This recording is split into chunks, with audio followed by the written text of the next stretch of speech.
Shri Gurubhyo Namaha children. Welcome back to the history lesson. We have been studying about when, where and how, and we have completed all about the archaeological sources in the sources of history. So, we are going to see about literary sources.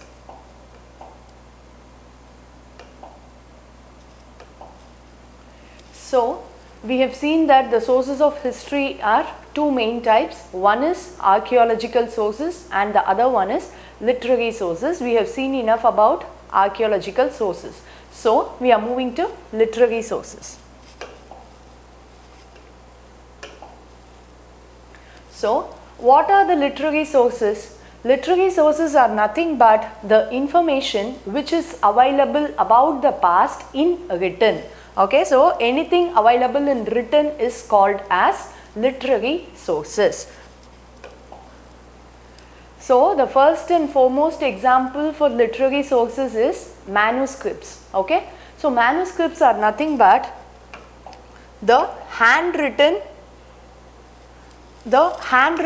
text or the documents. Okay, so in the olden ages we don't have any papers or printers or computer, nothing of that sort was available.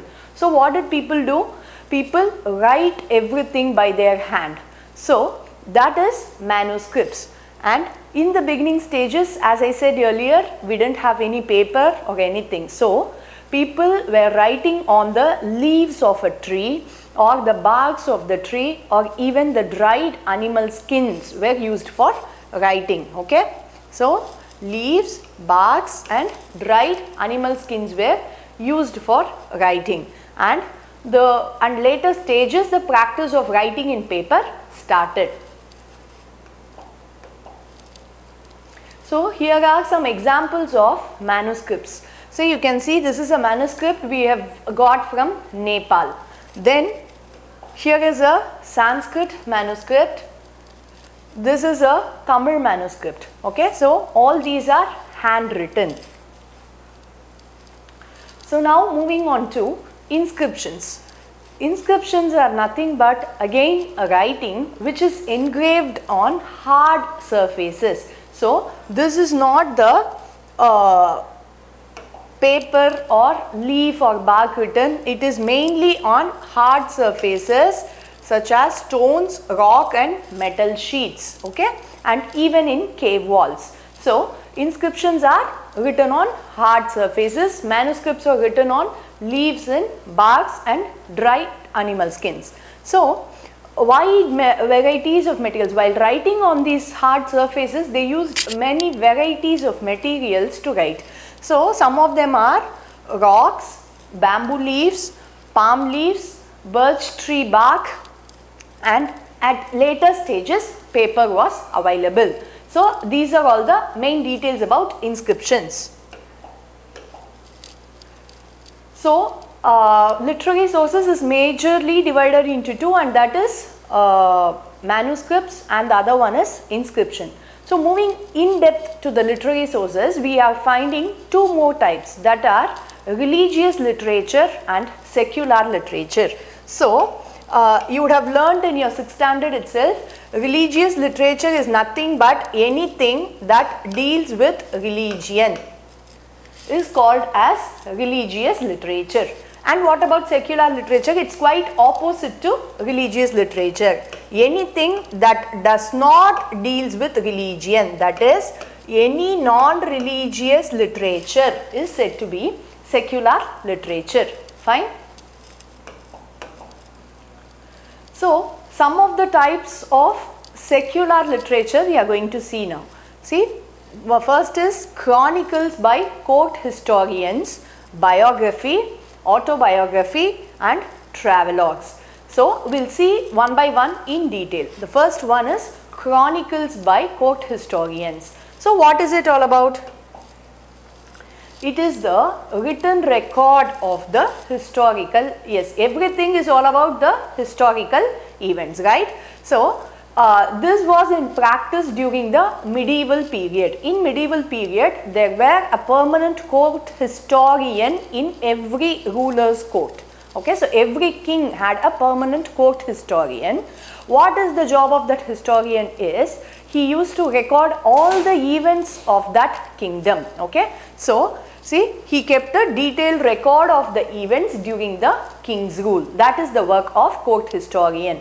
And later stages, it is not fully reliable. Why it is not fully reliable? Because what these historians did, being an employee or being serving under a king, what they did, they ignored the negative aspects or negative events of the kingdom, and they only taken into account the positive aspects of the kingdom. So they overlooked the negative aspects. So they recorded only the positive aspects and they overlooked the negative aspects. So in many cases, these chronicles are not fully reliable as a historical source.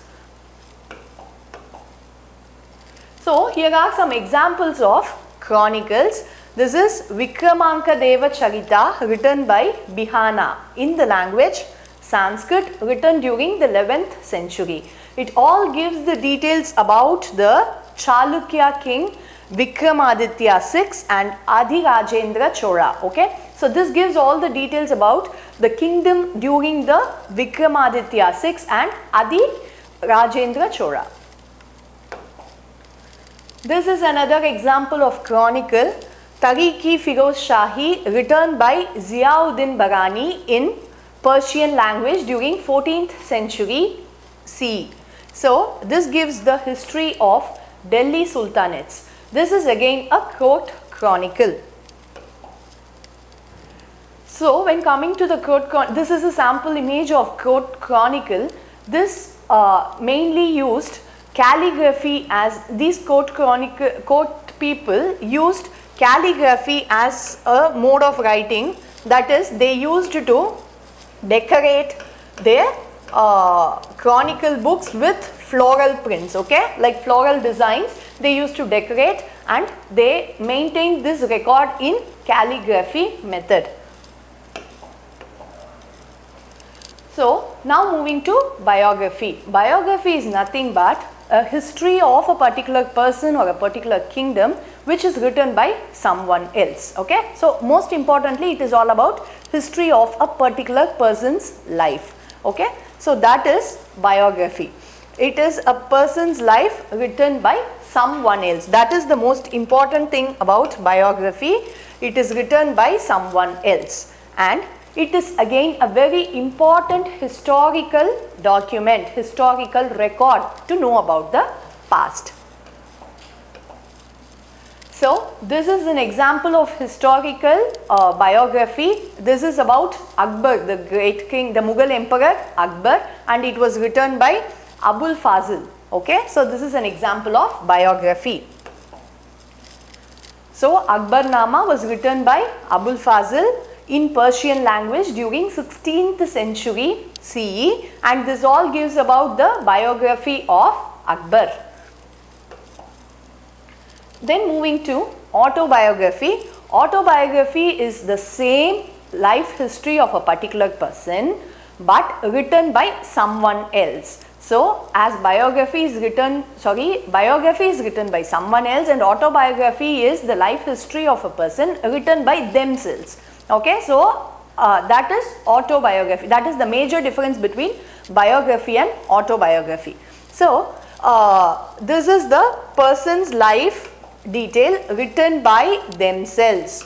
Okay, so and it is again very important evidence for historical period. See, the person writing about himself. Okay, so what are all the achievements he has done, what are all the wars they have undergone. So all these details written by themselves is autobiography. Written by someone else is biography. Clear? So Babar Nama is the example of autobiography. It was written by Babar himself on his life history. So it was written by Babar in the language of Turkic, okay, in 16th century CE, and it is the autobiography of Babar's life. And another example is Futuh-i Firuz Shahi, and it was written by Firuz Shah Tughlaq, and it was in the language of Persian and written during 16th century, and it is the autobiography of Firuz Shah Tughlaq written by himself. So now moving to travelogues. Travelogues are nothing but the account of travel history by any foreign travelers who visited India, maybe as a pilgrim or a student for study purpose, or even royal ambassadors. So anyone who visited India during the olden age, they wrote travelogues. The travel history they wrote, and they have mentioned more about the kingdoms they visited, the places they have seen, the lives of the common people, the rule of the king, everything was clearly mentioned. So this is the most important source of history, because this is the story about the past through someone else who is not a part of a kingdom, that is, who is not favorable on anyone's part. It is just merely an observation of a foreigner. So that is the very important source. So it is an account of travel history. So these foreign travelers, what they did, they wrote more and more about the kingdoms they visited, the common people's life, everything they have mentioned, the administrative system, what they have observed, everything they have mentioned clearly, and that is mentioned in the travelogues. So these foreign travelers, it is given by the foreign travelers, the travelogues given by them, it gives us the most important information about the medieval age. So when the travel started across the countries through ship, that is through water, so people traveled all the way from various countries to India, and from India to various countries also. So these people's record is most important to reconstruct the history of medieval age. So here is an example of the travelogue, the travels of Marco Polo. Marco Polo is a Venetian traveler. He came from Venetian city. So he had observed our Indian kingdoms, and he has written a book called The Travel of Marco Polo. So all these are the most important sources of history. So Tariq-i-Hind, the Chronicles of India, which was written by Al-Biruni in Arabic language at 11th century. So it gives us the in-depth study of the history, geography, and the maths and science, all about India, everything about India. It gives a detailed study as observed by this Al-Biruni. Okay, so it is again, as I said earlier, the travelogues are the very most important documents of history. And this is the travels of Marco Polo, written in French language in 13th century. It is an account of India as Marco Polo saw it. This is what I was mentioning from the beginning. So as the foreigner observed the India, this is the historical document as from their eyes. Fine. So with this we have come to the end of our first lesson. Thank you children. Shri Gurubhyo Namaha.